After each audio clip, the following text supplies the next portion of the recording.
चलो मित्रों, आज આપણે આવ્યા છીએ ગુપ્ત ગંગા મહાતીર્થે શ્રી મહાકાળી માતાજીનું મંદિરે આદરી ગામ, ગીર સોમનાથ જિલ્લા।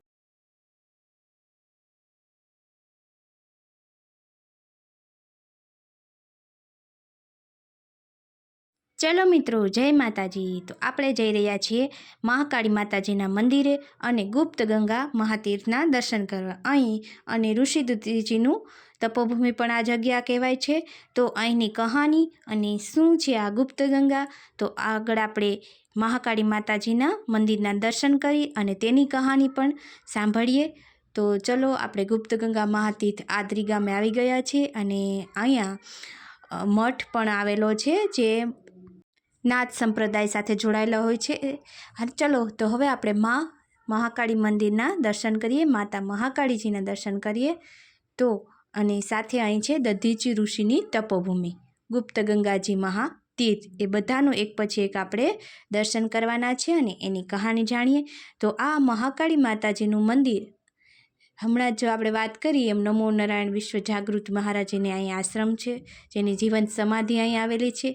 મિત્રો, આ માતાજી મહાકાળીનું આપણે જે મંદિરને દર્શન કરી રહ્યા છીએ એ ભીતમાં આવેલું છે અને અહીં કહેવાય છે કે 1600ની સદીમાં મહાકાળી માતાજીએ ભીતમાંથી નીકળી અને સાક્ષાત પોતાના હાથેથી નિવેદના સ્વીકાર કર્યો હતો। એ છે આપણે મહાકાળી માતાજીનું અહીંયા સાક્ષાત પ્રાગટ્ય થયું હતું, એવા આપણે માતાજીના દર્શન કર્યા છે। જય મા મહાકાળી। તો મિત્રો, મહાકાળી માતાજી આપ સૌની રક્ષા કરે અને પ્રગટ થઈ અને એને ખુદ પોતાના હાથે નિવેદ સ્વીકાર્યો હતી તેવી આ પવિત્ર ભીતમાંથી તે નીકળેલા હતા મહાકાળી માતાજી ને। અહીં તમે સામે બહાર નીકળતા મોટું પ્રટાંગણ જોઈ શકો છો।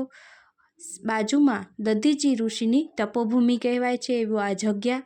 તો આપણે દધીચી ઋષિના દર્શન કરી લઈએ અને દધીચી ઋષિની સાથે જોડાયેલી છે આ ગુપ્ત ગંગા મહાતીર્થ અને અહીંયા અનેક શિવલિંગો આવેલા છે। જે અહીં એકમાત્ર એક શિવલિંગ એવું જોવા મળ્યું ને મિત્રો, કે એક જગ્યામાં બે શિવલિંગ ભેગા ક્યારેક જ સાથે હોય। તો એવા મંદિરો પણ આપણે ચલો અંદર જઈએ અને બધી ગુપ્ત ગંગાની અને આ મંદિરોનું રહસ્ય બધું જાણીએ। તો આપણે મંદિર તરફ જઈ રહ્યા છે તે પહેલાં મિત્રો, આપણે એવી અહીં મેં લોકવાયકા સાંભળેલી કે એક અહીંયા જે ગુફા પણ વર્ષો પહેલાં હતી કે જે ડાયરેક્ટ ક્યાં તો કે આપણે દ્વારકા સુધી નીકળતી હતી અને નાથ સંપ્રદાય સાથે જોડાયેલા મંદિરો પણ અહીંયા જોવા મળ્યા છે મને। જાગૃત સમાધિ મચેન્દીરી બાપુની સમાધિ તમે અહીં જોઈ શકો છો જે, અને એની આગળ આપણે બીજા નાથ સંપ્રદાયના જોડાયેલા એક સમાધિ પણ જોયેલી હતી। સ્વામીના આપણે જે શિવજીના મંદિરો પણ અહીં છે, મા તુળજા ભવાની મંદિર આપણે દર્શન કરી લઈએ માતાજીના। અહીંયા અનેક મંદિરો આવેલા છે, જો તમે અહીં બટુક ભૈરવને જોઈ શકો છો, માધવરાયજી, રણછોડરાયજી અને ત્રિકમરાયજીના આપણે દર્શન કરીએ અને આગળ આપણે ગુપ્ત ગંગા જવાના છીએ। નીલકંઠ મહાદેવ, હર હર મહાદેવ। અહીંયા આ જગ્યાએ બે શિવલિંગ સાથે જોવા મળ્યા છે, જે અમુક જગ્યાએ ક્યાંક જ જોવા મળે છે। આ એ શક્તિપીઠ છે। શિવલિંગના દર્શન કરીએ આપણે। પુરુષોત્તમ રાયજીની સમાધિ જો અહીંયા તમે આપણે એના દર્શન કરી રહ્યા છીએ મિત્રો। દધીચી ઋષિ સાથે જોડાયેલી ગુપ્ત ગંગા, જે વર્ષો જૂની, અહીંયા હજારો વર્ષો પહેલાંની અહીંયા ગુપ્ત ગંગા આવેલી છે। રત્નેશ્વર મહાદેવના દર્શન કરી અને જો આ નાગનાથ મહાદેવ છે ને મંદિરમાં, તેની અંદર બે શિવલિંગ આવેલા છે। અહીંયા સાથે બે શિવલિંગ છે અને અહીંયા ભીડભંજન મહાદેવના આપણે દર્શન કરીએ ને હવે આપણે આગળ જવાના છીએ, બીજા અનેક મહાદેવોના દર્શન કરવાના છે મિત્રો। ઈસવીસન 1600ની સાલમાં આ વાત છે કે જ્યારે દધીચી ઋષિ પાસે ઇન્દ્ર દેવતા આવ્યા હતા અને આપણે ગુપ્ત ગંગા તરફ જઈ રહ્યા છે મિત્રો, ત્યારે એક વૃતાસુર નામના રાક્ષસનો વધ કરવા દધીચી ઋષિના હાડકાની જરૂર હતી। ત્યારે દધીચી ઋષિ અહીંયા તપોભૂમિ અહીંયા સ્વીકારી હતી અને અહીંયા રહેતા હતા। ત્યારે એણે ઈચ્છા દર્શાવી કે મારે છેલ્લી ઈચ્છા કે હું હાડકાનું દાન કરીશ, પણ મારે છેલ્લે ગંગામાં નાહવું છે। ત્યારે દેવતાઓએ પોતાની તપોભૂમિ દ્વારા આ ગંગાનું અહીંયા આહવાન કર્યું અને ગંગાજી અહીંયા પ્રગટ થયા. અને મિત્રો તમે જોઈ શકો છો આ 2 પિલોર ઉપર આખી આ પહાડ આખો ઊભેલો છે અને અંદર તમે આ જોઈ શકો છો આખો પર્વત છે અને માત્ર ને માત્ર 2 પિલોર ઉપર ઊભેલો છે. એમાંથી પણ પાણી જરૂર છે. અહીંયા ક્યારેય પાણી સુકાતું નથી અને ગમે તેવા રોગ હોય માત્ર આ પાણીના ચરણામૃત લેવાથી દૂર થઈ જાય છે. એવી છે આ ગુપ્ત ગંગાનું મહાત્મ્ય. અને દધીચી ઋષિના અંતિમ સ્નાન માટે ગંગાજીનું અહીં આહવાન થયેલું છે અને આ છે ગુપ્ત ગંગા મહાતીર્થ. કાયમ માટે ગંગાજીનું પાણી અહીં અવિરત ચાલુ જ રહે છે મિત્રો.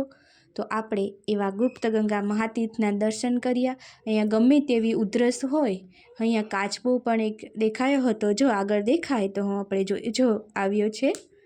તો સરસ એવો કાચબો પણ જોઈએ ફ્રેન્ડ્સ, માછલા કાચબો જેવો અનેક જીવજંતુ અહીંયા રહેલા તો હશે જ, કેમ કે પાણી વર્ષો જૂનું અહીં ક્યારેય સુકાતું નથી. તો દધીચી ઋષિની તપોભૂમિમાં ગુપ્ત ગંગા કાયમ માટે વહેતી રહે છે. અને આગળ એક જાણવા મળ્યું કે અહીંયા એક ગુફા પણ હતી જે વર્ષો જતાં બંધ કરી દેવામાં આવી છે, પરંતુ એ ગુફા ડાયરેક્ટ વર્ષો જૂના નાથ સંપ્રદાયમાં દધીચી ઋષિના સમયગાળામાં એ ગુફા દ્વારકા નીકળતી હતી તેવી અહીંની લોકવાયકા છે, જે અહીંના લોકો દ્વારા આપણને જાણવા મળ્યું છે. એ ઉપરાંત ચામડીના રોગ કે ગમે તેવી જૂની ઉધરસ પણ આ પાણીનું માત્ર ને માત્ર ચરણામૃત લેવાથી આપણે દૂર થઈ જાય છે. તો આવું મહાન તીર્થ ગુપ્ત ગંગા જ્યારે આપણે ગંગાજીના દર્શન કરવા ન પહોંચીએ ત્યારે ગીર સોમનાથ જિલ્લાના આદરી ગામે આ તીર્થ આવેલું છે, જ્યાં મહાકાળીજી માતાનો પણ અનેરો ઇતિહાસ છે. ત્યાં દધીચી ઋષિ ઉપરાંત આ મહાતીર્થનો ગુપ્ત ગંગાને પણ આપણે દર્શન કર્યા અને આગળ અનેક દેવી દેવતાઓ અને શિવલિંગના આપણે દર્શન કર્યા છે મિત્રો. તો અહીં જે આદરી મઠ મહાકાળી માતાનું મંદિર હતું એ 1942થી મહાકાળી માતાજી સાક્ષાત બિરાજ છે. આ જે ભોંયરાની વાત કરતા હતા કે જે સીધું ડાયરેક્ટ આપણે દ્વારકા નીકળે છે એવી અહીંની લોકવાયકા છે મિત્રો. અને 1942થી મહાકાળી માતાજી અહીં સાક્ષાત બિરાજિત થયા હતા અને પોતાના જમણા હાથે નોરતે માતાજીએ અહીંથી નિવેદ સ્વીકાર્યું હતું. એવા અહીં સાક્ષાત માતાજી બિરાજમાન છે. એ ઉપરાંત આપણે નાગનાથ મહાદેવના દર્શન કર્યા, આપણે ગુપ્ત ગંગાના દર્શન કર્યા. એવું મહાન તીર્થ ઈસવીસન 1626ની સાલનું આ હજારો વર્ષ પુરાની આપણે જગ્યાના દર્શન કર્યા.